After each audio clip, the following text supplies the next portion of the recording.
Hello fellow YouTubers, Bear Prepper here. Today I'm going to show you how to make watermelon rind pickles, and then tomorrow or in a few days I'll show you how to make watermelon jelly and a watermelon slush, all from the same watermelon. What I have here is a two-hand watermelon. It's not really big, it's not really small. So the first thing we're going to do is we're going to chop it up into 1 inch to 2 inch cubes. So 2 inch by 1 inch or 1 inch by 1 inch. I prefer about 1 inch by 1 inch. Now the easiest way I found to chop it up is I use my ceramic blade and I stick it in about 3/4 of the way through the watermelon. Bring it down and pop it off. That way it still leaves it in strips without throwing it everywhere. Then I lay it on its side and I chop it into 1 inch pieces. Pretty easy. Doesn't take any time at all. So now it's time to juice. You can use a juicer. Mine is on loan to a dear friend. So I tried my food processor that I got for Christmas. Apparently I'm doing something wrong. It's beautiful, it's gorgeous, but it won't turn on. Can't get the blue light to light. So I must be doing something wrong because it's brand new. So if anyone knows a trick of how to make that bad boy work, let me know. Otherwise I'll give customer care a call. So I ended up using my blender, which works just as good. Just requires a little bit of extra effort. Once you put the watermelon in, you've got to use your spoon to kind of chop it up a little smaller. Add a little juice, and then we're going to blend it up. Once it's blended, you throw it into your strainer. And I just use a fine mesh strainer. It gets it pure enough for my jelly. Instead of using the jelly bag and all that. When I was younger, I used the jelly bag to get the crystal clear jelly, and if you're making it for friends, do the crystal clear, but otherwise this works fine. Now once that's done draining, don't throw this slurry away. We're gonna make an icy from it. So then once you have all your juice and all your watermelon rind, it's time to get started on the watermelon rind pickles first. The reason I say start on them first is because they take overnight to be ready to process. So let's get started on that, and we'll get that in the refrigerator fermenting. Okay, so let's make our icy. First thing you're going to do is scoop in your slurry. Let's get it closer so I don't make such a mess. I would say I've probably got 1.5 cups of it.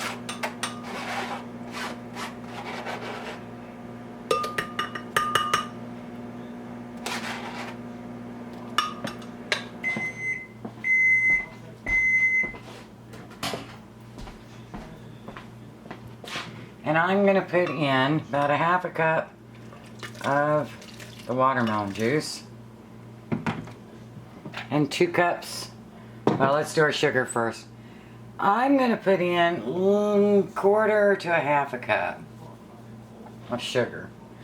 Because this watermelon's sweet, but not really sweet. And then we turn it on.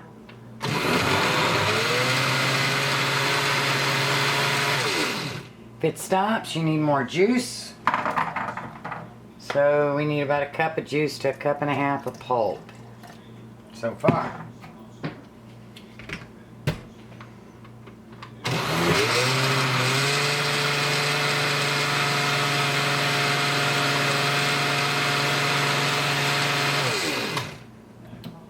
Let's take a taste.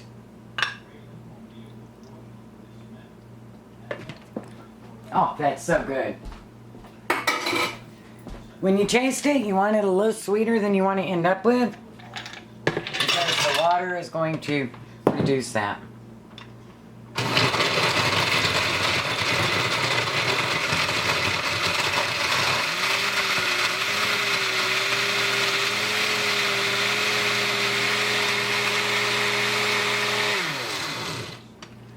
And let's get us a glass.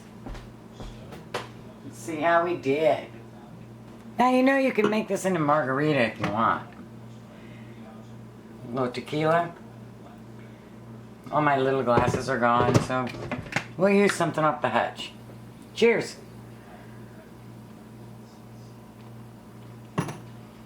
Oh, that is just divine. So there we go.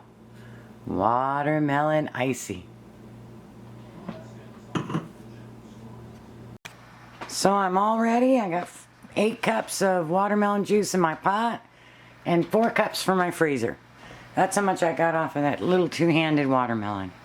Right now, I'm boiling my water to get my jars done. Okay, I added 20 cups of sugar. I will put the recipe in the description box below for one recipe, so if you just want to give it a try, you can give it a try and eat the rest of the watermelon. But I'm going to make a huge batch, because you know me, I got 20 people to feed. Alright, so we're going to dissolve this together, and we're going to throw in 1 cup of lemon juice, 1 1/3 cups of white balsamic vinegar. You can use regular white vinegar if you choose. I just like the flavor it gives. And then we're going to stir it up. We're going to let this dissolve, and then we're going to put in some red food coloring just to keep that pretty pink color. I would say my color's almost perfect. I am going to put in 5 drops and see what that does to it.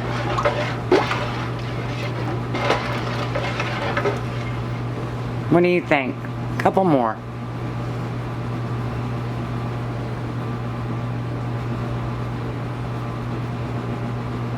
So that was 2 drops per recipe is what I ended up doing.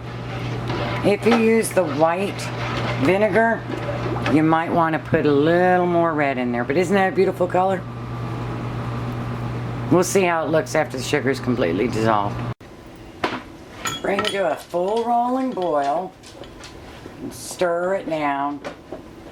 And you should have your Certo ready, because this is going to go really, really quick. We want to bring it to a rolling boil for 1 minute. And then we're going to put in our Certo. And I am making 4 times the batch, so it takes a lot of Certo. Just remember, it's 2 per recipe. And I'll put that down below. Let me get these in. Alright, once you get them in, you want to bring it right back up to a rolling boil. Stir it up really good if you're making a huge batch like me, because that Certo will kind of clump together, and so you want to get it mixed in. You have to use so much Certo because watermelon doesn't have anything in it to help thicken it. We're going to bring it to a rolling boil, and then we're going to ladle it into our jars. Check for bubbles to 1/4 inch from the rim. Seal and process for 10 minutes. And there we have it, 24 half-pint jars of watermelon jelly. And I even have some in the fridge for us to taste. Yummy. Hope you get this a try. Blessings.